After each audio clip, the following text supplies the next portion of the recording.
Boker Tov, that is good morning in Hebrew. Magandang umaga muli sa bawat isa.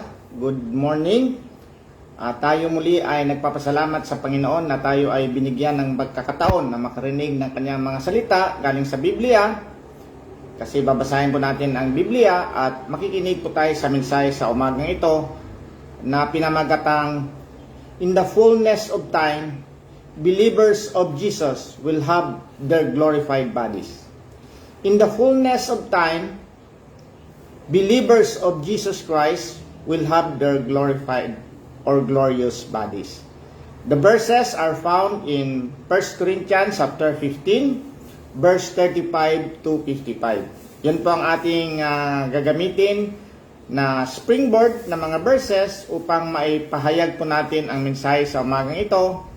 This is about the glorious bodies or glorified bodies. I entitled it, In the fullness of time, believers of Jesus will have their glorified bodies. Tayo muli ay magpapasalamat sa Panginoon na tayo po ay makarinig ng salita ng Diyos. At habang nag-aantay po tayo sa mga maglalagin sa FB Live na message na ito, again, let me take this opportunity to present to you the gospel, ang magandang balita ng ating kaligtasan. Ang magandang balita ng ating kaligtasan ay about the work and person of Jesus Christ. Pero ang premise po dito ay tayo po ay tao ay makasalanan, no? Marami po sa atin ang nakakaalam ng the Ten Commandments at kung very honest tayo sa ating sarili, marirealize talaga natin na tayo po ay nakapag-violate ng isa man dito or karamihan or in real, lahat po ito ay na-violate natin. Ang isa po nito ay thou shalt not bear false witness. Hindi tayo dapat magsisinungaling o mag-accuse ng mga tao, at ito po ay karamihan ngayon sa ating palibot o sa social media kasi marami pong fake news, no? At even when we comment or something na hindi tayo sigurado, nagkakasala na tayo doon sa isang command sa Ten Commandments. Ang sabi sa Bible, kung tayo po ay tumingin ng malaswa doon sa ating opposite sex, tayo po ay nagkakasala ng adultery. Tayo po ay paminsan-minsan o maski maliit na bagay, tayo din po ay nagnakaw. So, when we have committed even one of these 10 commandments, we are already subject to punishment doon sa judgment seat ng God. And we will spend eternity in hell kasi ang God po natin ay very holy. Holy siya at wala pong kasalanan na makakalapit sa Kanya. So, during man's fall, nung nagkasala po si Adan at saka si Eva, tayo po ay nagkasala, tayo po ay na-retain po natin yung nature ng kasalanan, yung sinner's nature, at tayo po ay napahiwalay sa ating holy God, at tayo po ay hindi reconciled. So, kung ito po ay mananatili, malaki po ang ating problema, kaya binigay ng God ang solution. Sabi niya, John 3:16, For God so loved the world, that He gave His only begotten Son, that whoever believes in Him shall not perish, but have everlasting life. So, ang gospel po is good news. Galing po yan sa Greek word, euangelion, epsilon, good. Angelion means message. Ang ibig sabihin niyan, good message or good news. It is about the work and person of Jesus Christ. Sa work po, yung total obedience ni Jesus Christ, na siya po ang nakapag-fulfill ng ating righteousness at naibigay yan sa atin kung tayo pag mag-believe. At during the time din na siya namatay doon sa krus, inako niya ang lahat ng parusa ng ating makasalanan. So the gospel is about the work and person of Jesus Christ. We have to believe that Jesus Christ is truly God and truly man. At the same time, we have to believe that He fulfilled all our righteousness and save us from the penalty of sins or bore the penalty of sins in the cross, no? And we can only appropriate or get it if we believe in the Lord Jesus Christ. The only way of getting the benefits ng ginawa ni Jesus Christ is through our faith. We cannot do it by rituals. We cannot do it by good works. We cannot do it being philanthropical, being morally good. We can only appropriate the work and ginawa ni Jesus Christ by our faith. So we believe by faith, no? Salvation is by grace through faith in the Lord Jesus Christ. At tayo po ay kailangan mag-repent kasi tayo po ay ginawang banal ng Panginoon. Nung tayo po ay regenerate, tayo po ay naging banal, we have to repent from our sins and follow the laws and mga batas o mga adhikain o mga panukala ng banal na God, no? So, the good news is about Jesus Christ kasi tayo po ay makasalanan, di natin kayang abutin o i-fulfill yung perfect requirement ng God, kaya tayo maniwala kay Jesus Christ upang tayo po ay maligtas. So umagang po to ay tayo po ay muling magpapasalamat na tayo po ay makarinig ng kanyang masalita at babasahin ko po ito sa Biblia sa 1 Corinthians chapter 15 verse 35 to 55 at ating pag-uusapan ito, the glorious body of believers. So in-entitle ko ito, in the fullness of time, the believers of Jesus Christ will have their glorious bodies. No? Yan po, sa tagal-tagal ng pag-aantay at sa tamang pagkapanahunan, eventually, we will have the glorious body if we believe on the Lord Jesus Christ. So, yun po ang title sa umagang ito. And I hope na maging interested po tayo dito kasi kailangan po natin maintindihan ano ba itong glorified or glorious bodies, kailan ba natin makukuha ito, sinong makakakuha nito, at ano ang implication kung mayroon tayo nito o wala tayo nito or ibang klase ang ating makukuhang body sa ating pagbabalik ni Jesus Christ. So, buksan niyo po ang inyong mga Biblia, mga kapatid, mga tennis partners sa ating pag-uusapan ngayon. Ito yung ating gagawing springboard sa ating discussion sa 1 Corinthians chapter 15 verse 35 to 55. Sige po, yun po ang ating topic ngayon. In the fullness of time, the believers of Jesus will have their glorified or glorious bodies. Sige, let us begin.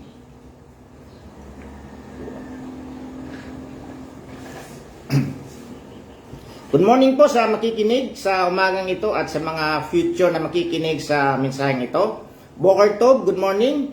Welcome to the message for today entitled, in the fullness of time, the believers of Jesus Christ will have their glorious bodies. Yun po ang ating pag-usapan. Babasahin ko po ito sa 1 Corinthians 15:35 to 55. Ang subtitle po sa aking New King James Version ay A Glorious Body. But someone will say, how are the dead raised up? And with what body do they come? Foolish one, what you sow is not made alive unless it dies.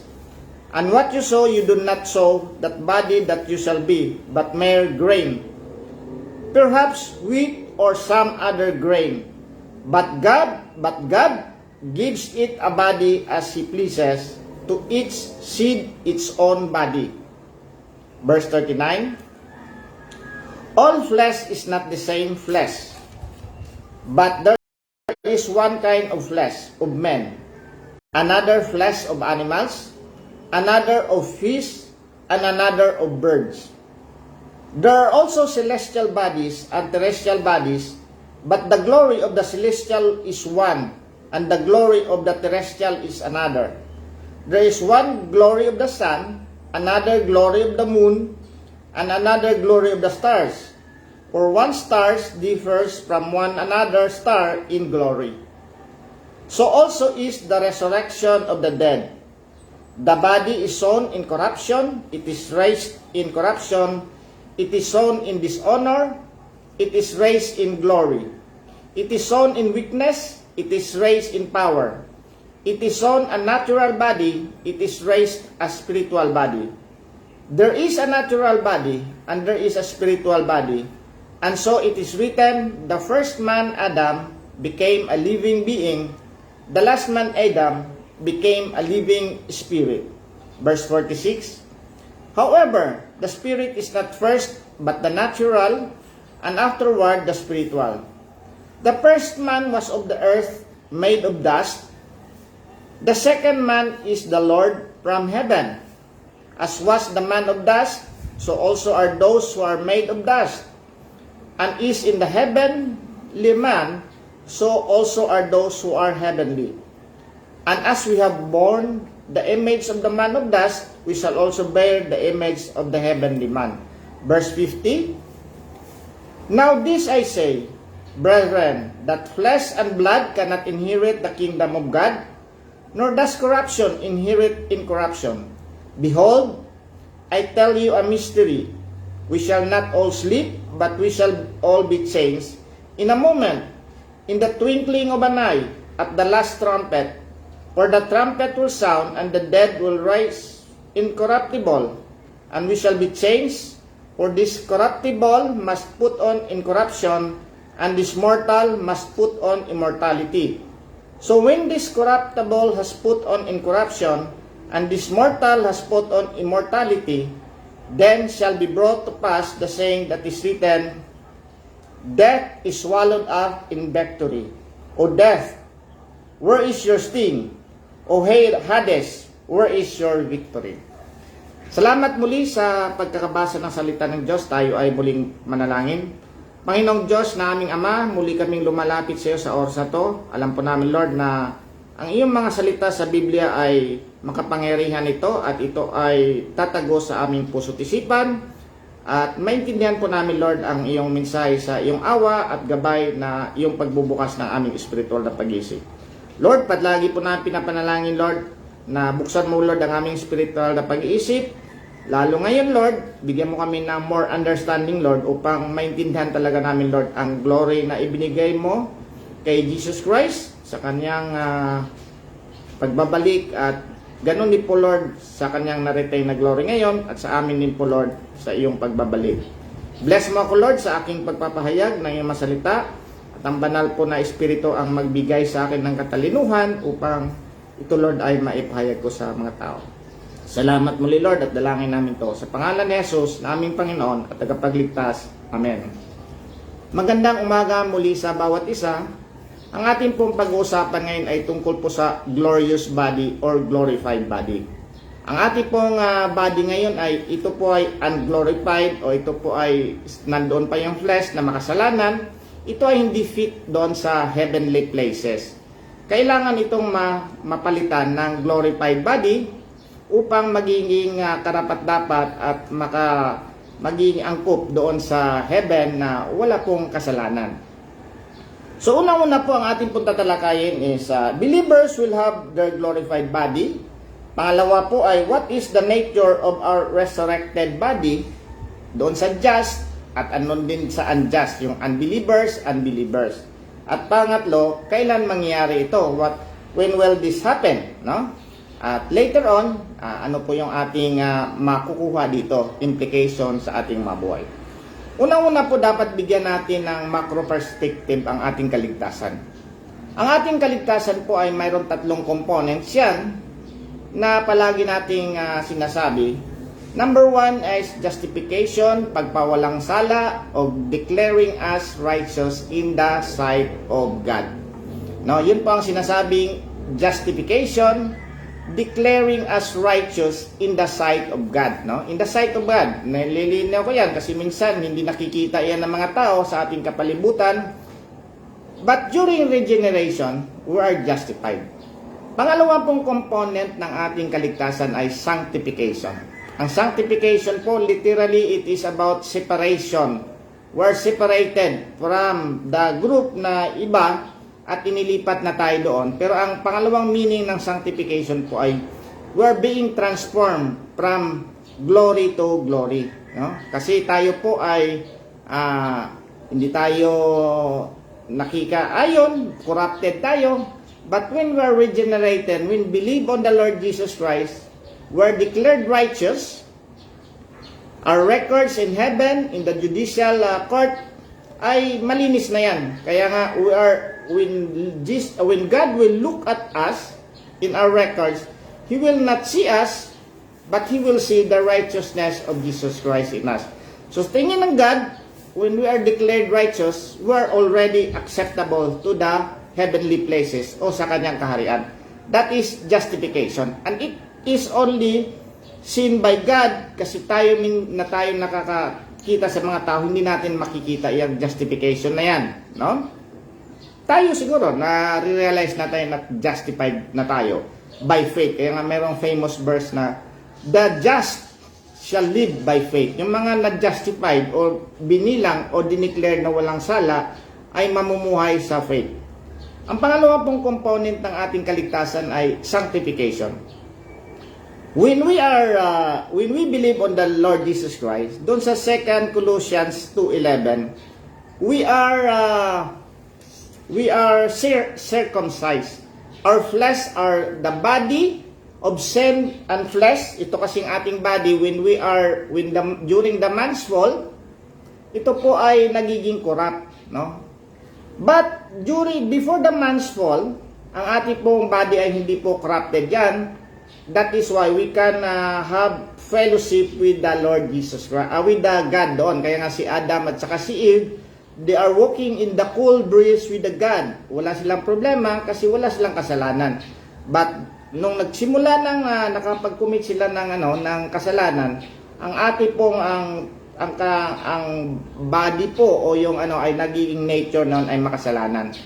And sabi sa Romans 5:12 and 5:18, nagpasok na yung kasalanan at lahat ng mga tao ay ibinilang na makasalanan. Kaya nga tayo, we are sinners. That is why we can commit sin. No, we are not sinners because we are committing sin. We are sinners. That is why we are committing sin. So during the regeneration, during sa ating kung binigyan tayo ng pagkakataon ng God na ma-regenerate tayo, sa Colossians 2:11 yan, tayo po ay na-circumcise, no? Na-circumcise at yung ating old na flesh na body ay nalibing na yan during the baptism. Ang baptism doon ay hindi po to water baptism but illustration ito. Nakasama tayo ni God, ni Jesus Christ nung siya ay nagpunta doon, namatay at after 3 days na buhay. Yun ang illustration, kasama tayo doon. Yung ating body of sin of the flesh ay libing na rin doon. Na-circumcise na tayo, nahiwalay na yung ating body of the flesh to the soul. At the same time, nahugasan na tayo ng blood of Jesus Christ and we are sealed with the Holy Spirit. Doon sa Ephesians 1:13, sinilyado na tayo ng Holy Spirit. Yun yung pangako ng Diyos na hindi tayo makontaminate. At the same time, brand yan na tayo po ay makakarating talaga doon sa heaven. Yun po ang yun po ang sanctification. At doon po ay we are saved from the power of sin. Doon sa justification, we are saved from the penalty of sin. No? Ang justification po, we're declared righteous. That is why we are now transferred from death to life. Sabi sa John 5:24, most assuredly I say to you, who hears my word and believes in him who sent me has everlasting life, and does not pass and will not pass into judgment, but transferred from death to life. So, number 1, justification. We're saved from the penalty of sin, and we will be sure we have eternal life and we will not spend eternity in hell. Or that is justification.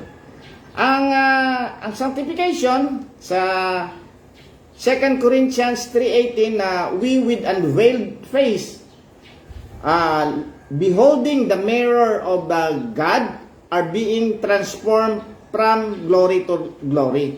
So tayo po ay hiniwalay na, ibinilang na tayo, we are transferred from death into life. Tayo po ay i-glorify yan or i-sanctify. Gagawin tayong banal ng banal. Kaya nga, we have to renew our mind na dapat mag-cooperate tayo dito kasi banal na tayo. Dapat tayong magiging banal. Pero we cannot perfect it.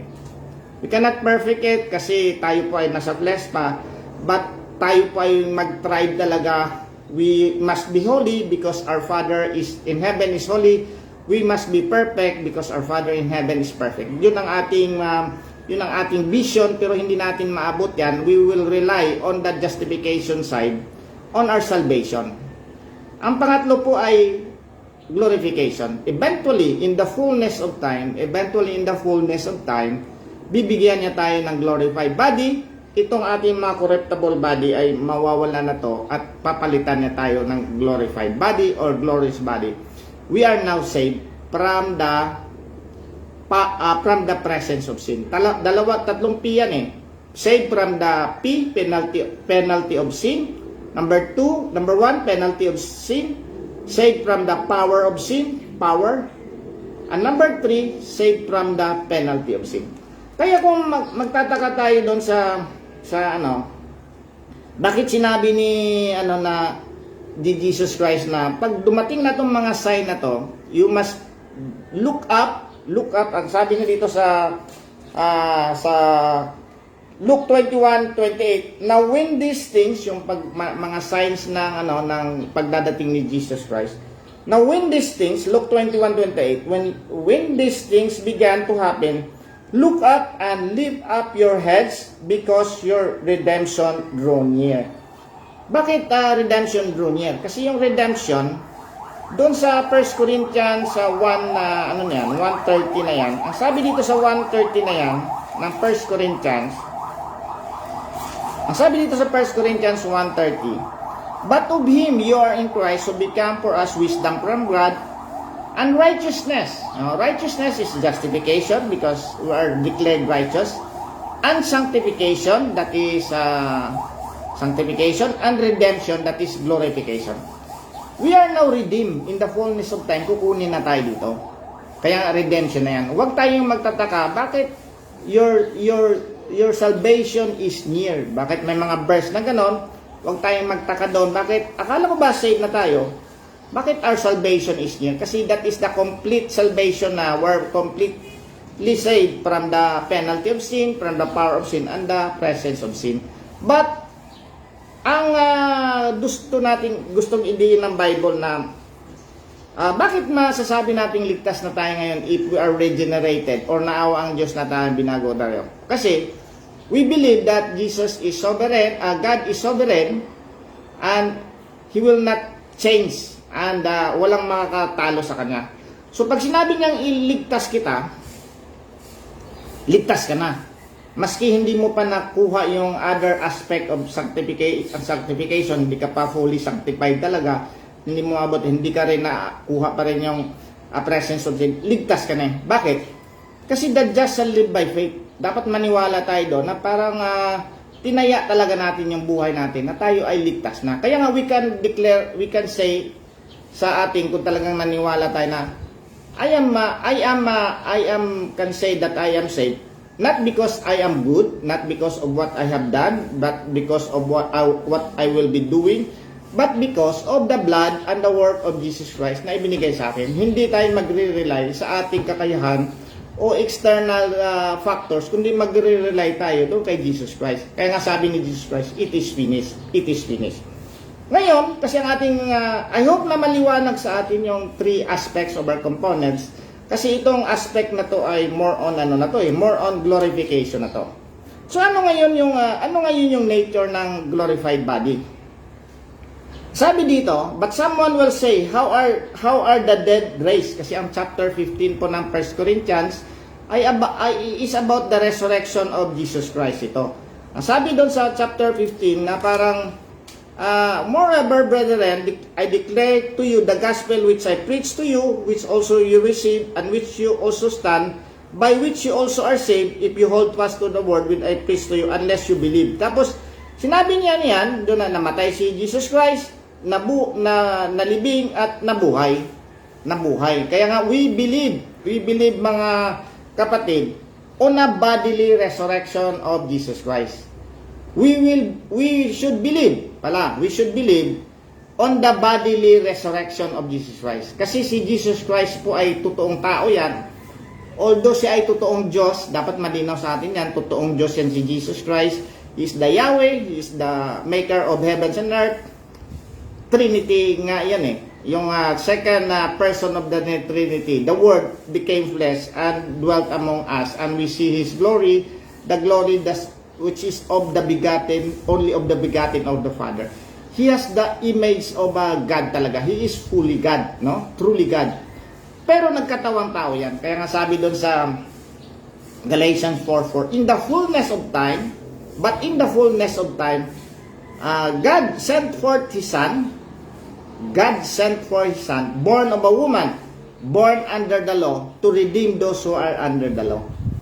Born under the law siya. Born of a woman, born doon kay Blessed Virgin Mary. Born siya, nagiging fetus siya. Malinaw na yan na He has all the attributes of a man, kaya naging fetus siya. Hindi yan ma-magic na bigla na lang siya. Born and in a woman, Virgin Mary, Blessed Virgin Mary, born under the law. Wala pong, ang God po ay hindi po siya under the law. Kaya nga si Jesus Christ ay God-man. He is truly God and truly man. So, hindi natin pwedeng sabihin na si Jesus Christ lamang ay truly God lang, but He is not a man. Kasi kung ganun ang ating doktrina, hindi tayo nag-a-adhere sa Bible, and we are considered cult.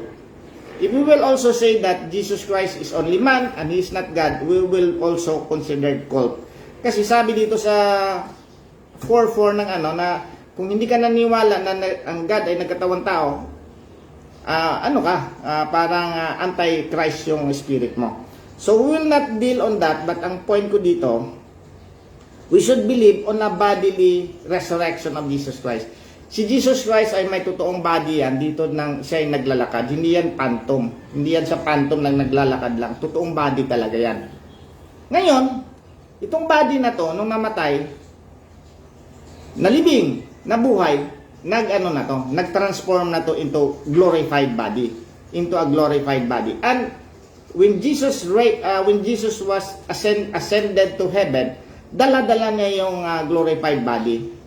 Dala-dala niya yung glorified body, and He's seated now on the right hand of God, on the right hand of the throne of God, interceding for us. And one day, He will come back as a judge and a king. Dala-dala pa rin niya yung glorified body niya. So dito po ay tatalakayin natin ito, sabi dito. Kasi dito ay pinag-uusapan ng chapter 15 ang resurrection ni Jesus Christ . Pero sabi na, kung hindi totoong namatay si Jesus Christ at hindi totoong nag-resurrect, sayang yung pananampalataya nyo. Kaya nga, we believe on a bodily, mga kapatid, bodily resurrection, totoong resurrection at bodily talaga. Hindi lang yung spirit ang nag-resurrect. But someone will say, how are the dead raised up? Kasi sabi doon, kung tayo pa'y maniniwala, si Jesus Christ ang first fruit. Parang testing yan si Jesus Christ. Yan Parang siya yung first fruit. Tinesting nga kung matagumpayan ba talaga niyang death. Sabi na, where is death? Natagumpayan ni Jesus Christ. Napatay na yung death, yung kasalanan, kinuha na niya lahat yan, napagtagumpayan niya yan. Kaya sabi na, dapat maniwala kayo kay Jesus Christ kasi napagtagumpayan na yung death. Kayo rin, if you believe on the Lord Jesus Christ, you will be raised from the dead in the fullness of time. Kaya pinag-usapan dito, sabi, how are the dead raised up and with what body do they come? Kasi hindi nila maintindihan, ano bang body ito? Foolish one, what you saw is not made alive and let it die, sabi niya. Parang in-illustrate dito, yung parang halaman. Parang halaman na yung grain ng mais, grain ng palay, yung dapat mamatay mo na yan, yung grain na yan, bago tumubo. Hindi yung grain na yan ay mag-i-enhance. Hindi yan ang grain ang dadagdagan, kundi mamatay yung grain. In fact, sa science nga, gagamitin niya na parang nutrient so that it can create another life. And that is a new body. No? And what you sow, you do not sow that body that shall be, but mere grain, perhaps wheat or some other grain. But God gives it a body as He pleases, and each seed its own body. So, ang God, bibigyan niya tayo ng body as it pleases, no? All flesh is not the same flesh, but there is one kind of flesh of men, another flesh of animals, another of birds. No? Sa Hebrew nito, basar, mayroong basar of, basar bakar, basar dag, basar yung tao, no? Mayroon din mga parang flesh talaga. Pero meron ding dito, siguro, ang purpose ni dito ni Paul ay ihaninlon tulad na glorious body ito. Kaya nag-example siya. There are also celestial bodies and terrestrial bodies. What do you mean by celestial bodies? Yung mga nasa heaven, like the sun, the moon, the stars, no? Yung wandering planets like the yung stars din yan sa kanila kasi sa kanila yung planets, stars yan, wandering umiikot-ikot lang yan sabi niya, mayroon pong terrestrial, yung dito sa lupa, mayroong celestial. Pero bakit niya there is one glory of the sun? Kasi ini-illustrate niya ito na may mga glory yan. There is one glory of the sun, another glory of the moon, and another glory of the stars. For one star differs from one another star in glory. So sabi niya, may glory ang sun, may glory ang moon, may glory ang stars, pero iba't iba ang glory ng mga stars. So, maraming stars, no? At sabi niya, ganun din sa atin, iba't iba din ang glory ng mga tao. So, also is the resurrection of the dead. Kasi we believe in the resurrection of the dead, kasi talagang there is resurrection of the dead, both for the unjust and the just. Ang ibig sabihin ng just, yung declared righteous, at yung unjust, yung undeclared righteous, no? Sabi yan sa Acts 24 verse 15, there is a resurrection of the body both for the unjust and the just. Hindi po na annihilate, no? Hindi po ang ating pag namatay tayo, hindi po tayo mag-vanish, no? Lahat yan ay magre-resurrect at doon tayo i-judge. Doon tayo i-judge. Sabi nga doon, we will be judged by our work. Pero bakit po ang mga unbelievers ay maliligtas? Kasi ang ating work po ay tinakpan ni Jesus Christ yan. Kaya nga sabi ng God, hindi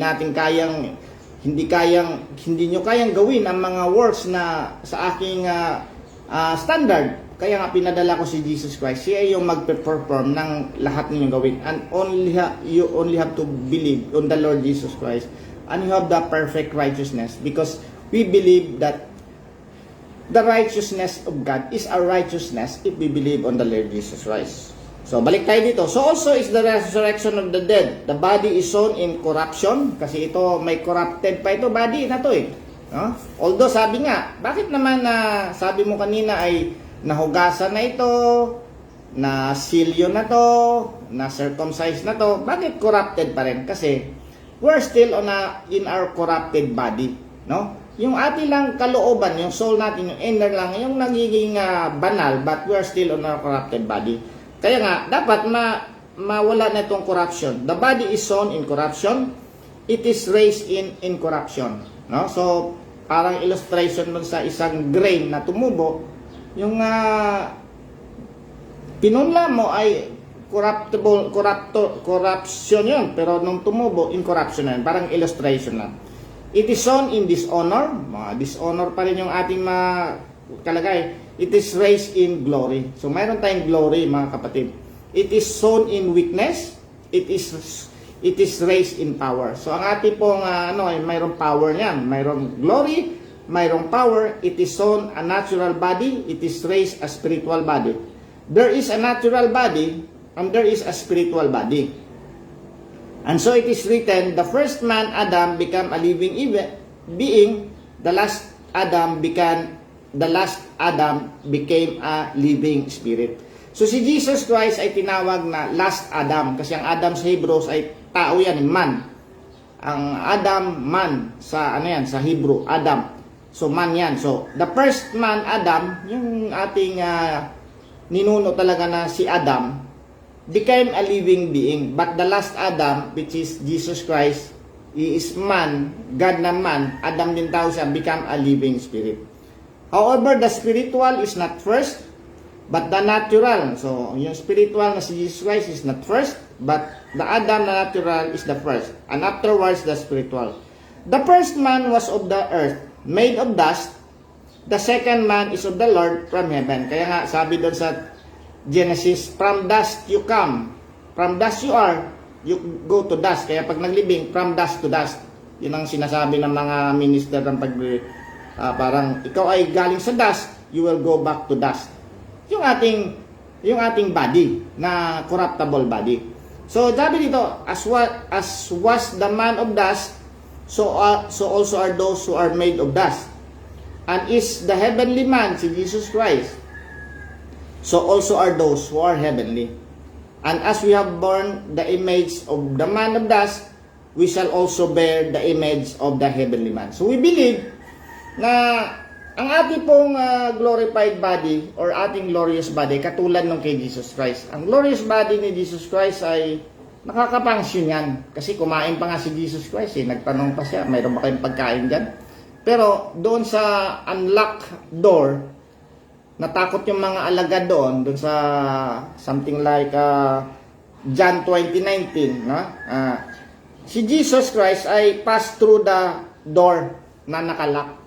So, ang glorified body po natin in the future, ay ito ay makakatagos ng mga door or mga object, no? But it can function. Pwedeng kung kumain kasi Jesus Christ nga nung ni-restore niya si Peter doon na nag-fishing sila, na nakakuha silang 153 fish. Nire-restore niya doon si Peter kasi nagkasala kasi Peter na dininay ni Peter si Jesus Christ.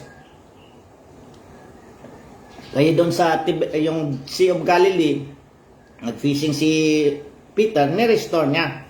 Nagluto siya doon, kumain din siya. Ni-restore niya si Peter doon, sabi na, feed my sheep, feed my sheep. 3 beses niya sinabi yun. Kasi 3 beses nga nag-deny si Jesus Christ.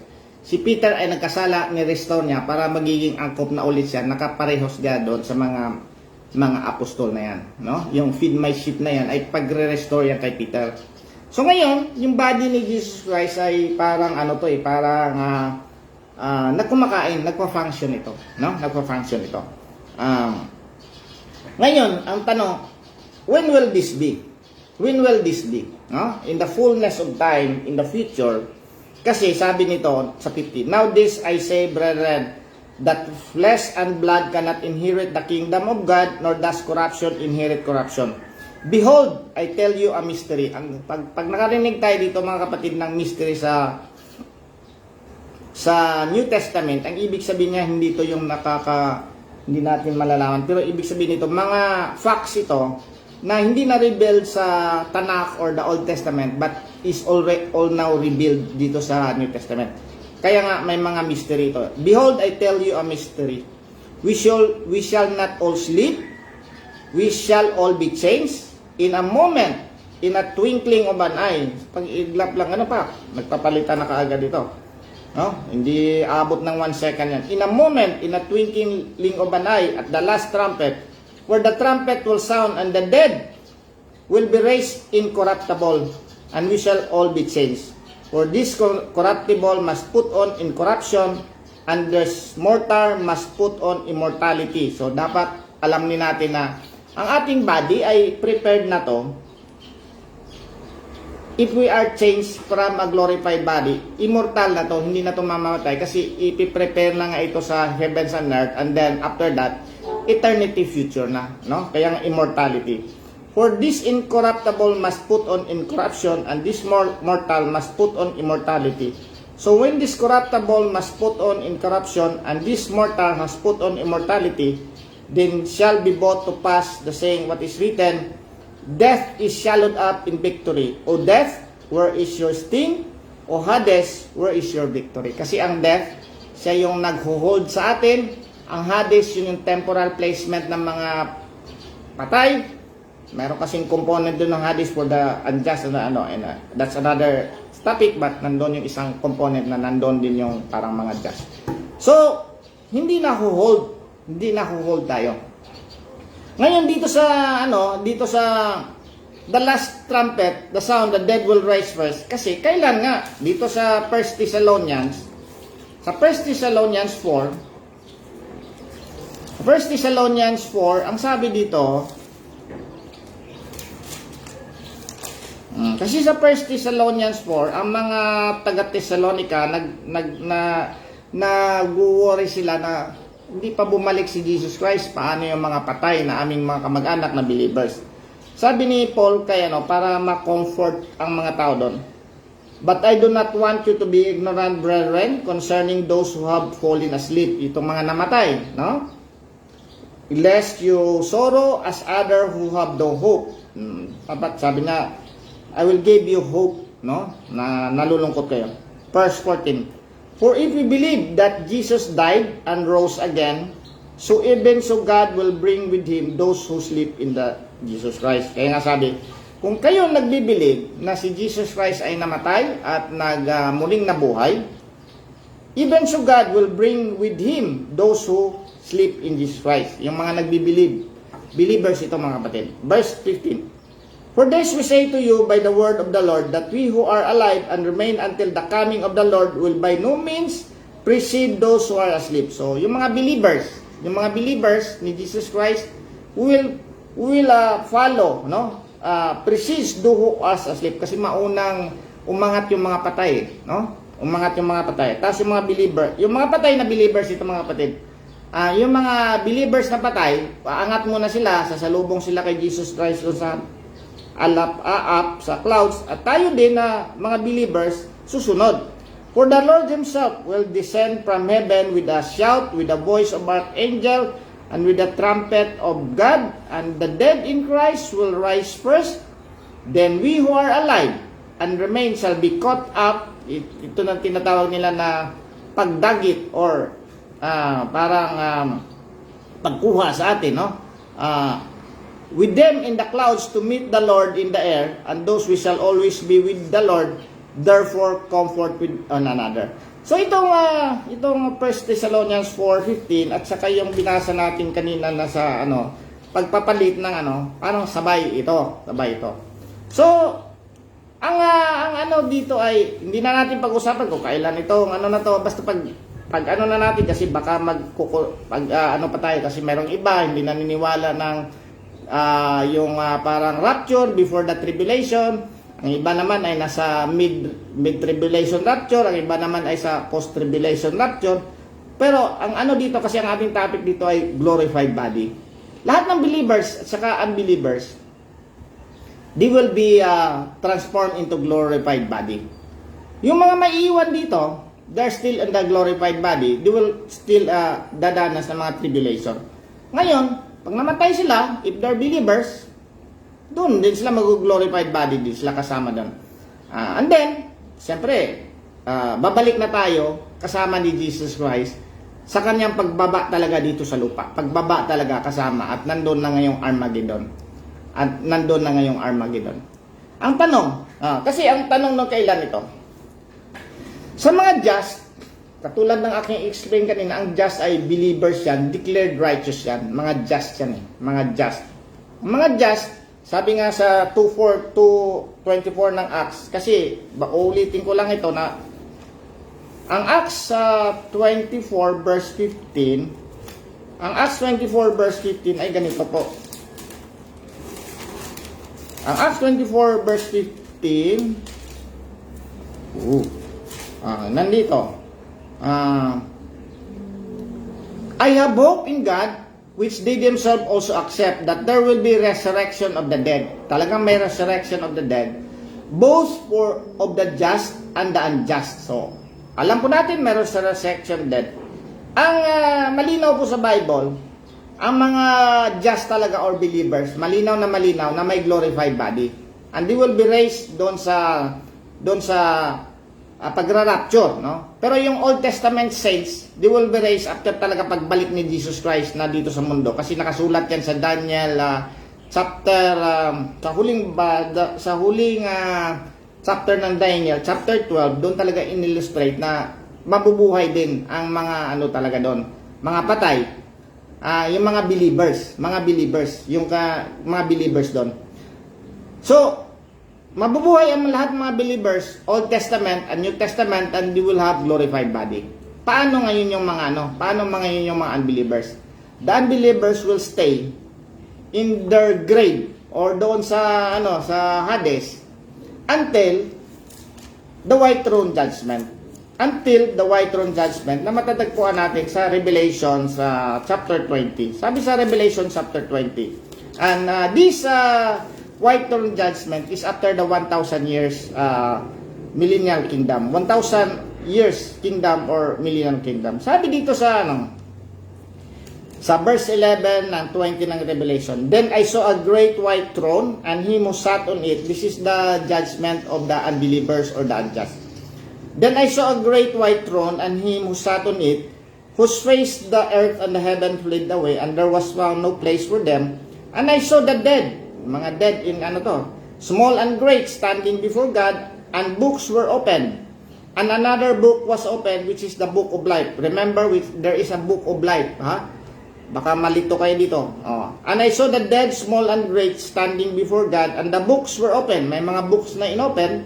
And another book was open. One, ang kanina, plural, pero itong book na to, singular. And another book was open, which is the book of life. "And the dead were judged according to their works by the things which were written in the books. The sea gave up the dead who were in it, and death and Hades delivered up the dead who were in them. And they were judged, each of them according to the works. Then death and Hades were cast into the lake of fire." This is the second death. "And anyone not found written in the book of life was cast into the lake of fire." So dito po magre-resurrect ang lahat ng mga believers, and they will judge by their works. Kasi they will question, bakit naman ako mapaparusahan? Okay, we'll open your book. Open ng book mo, hindi mo na fulfill yung requirement ng God na 100% makakasunod ka sa batas. You will be judged. You will be thrown to the lake of fire. Pero wala na dito ang kasama ang mga believers, kasi ang mga believers nga will not pass into judgment eh. Sabi nga sa John 5:24, "Verily, most assuredly I say to you, he who hears my word and believes in him who sent me has everlasting life, and will not come into judgment." Hindi na sila kakasama dito, "but will pass from death to life." Dito, bakit hulaan according to the works? Kasi papakita na hindi ka pwedeng magreklamo. Kasi ang just nga ang God, kapakita niya, just ako, nagkasala ka, penalty, diretso ka doon. Bakit naman yung mga believers nagkasala din naman? Dapat ma-difference natin yung just. Lahat ng makasalanan papuntang impyerno, but God give grace. Kaya nga, our salvation is grace. Grace ang nakapagligtas sa atin. Kaya nga, sabi dito, "And anyone not found written in the book of life was cast into the lake of fire." Mga kapatid, this is the pinapakita ko lang na talagang magkakaroon tayo ng glorious body. Sa Bible, hindi masyadong malinaw kung ano po ang itsura yung doon sa mga unbelievers. But malinaw na mayroon pong resurrection both for the just and the unjust. Siguro, mayroon din silang body, but hindi sila glorified body, just like the believers' glorified body. Bilang pagtatapos po sa ating pag-uusapan ngayon, I explain to you that in the fullness of time, when Jesus Christ will come and the judgments will come, kung saan tayo doon, we will be resurrected, and believers will have their glorified body. How can we have the glorified body? Siyempre, ang ating salvation is by grace through faith in the Lord Jesus Christ. No? Hindi natin kayang iligtas ang ating sarili.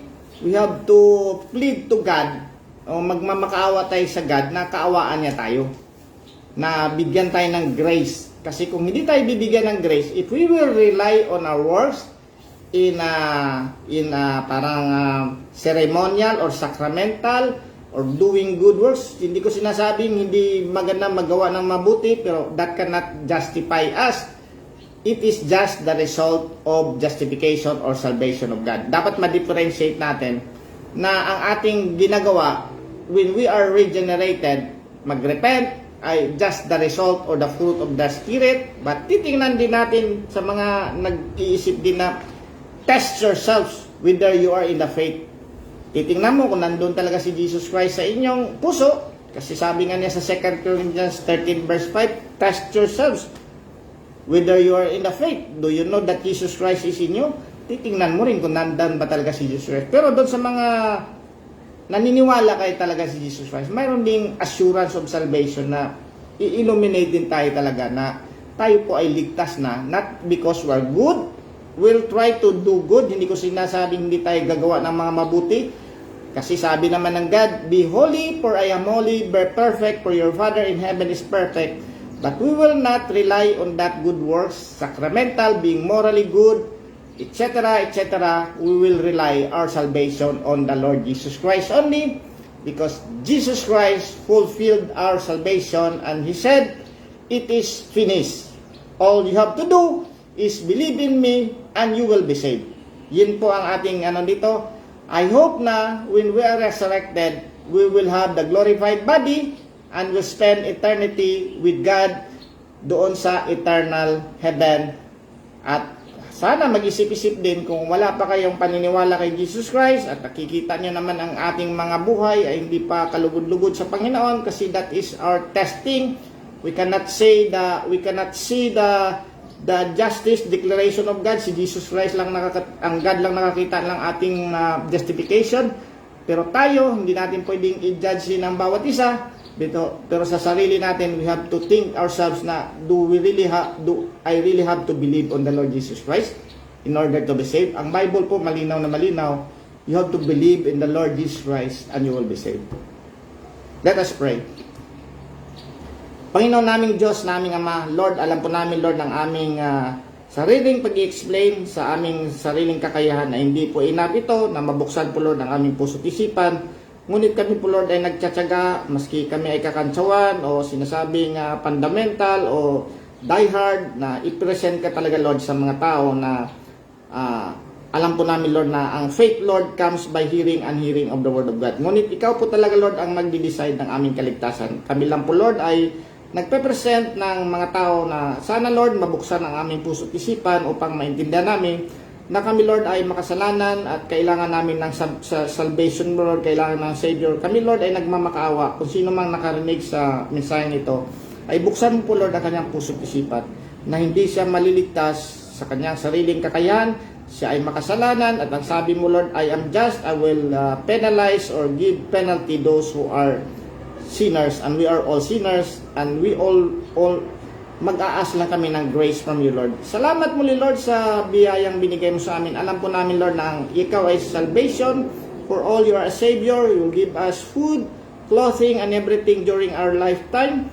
We are just or unjust, but alam po namin, Lord, na only the just na naniwala sa iyo ang makakapag-spend po ng eternity with blessings in the heavenly places. Bless mo rin kami, Lord, na makuha namin, Lord, ang mga blessings dito sa temporal life, at higit sa lahat, makuha talaga namin ang blessings doon sa eternal life. Salamat muli, Lord, at dalangin namin po, Lord, in the name of your Son, Jesus Christ, our Lord and Savior. Amen. God bless po.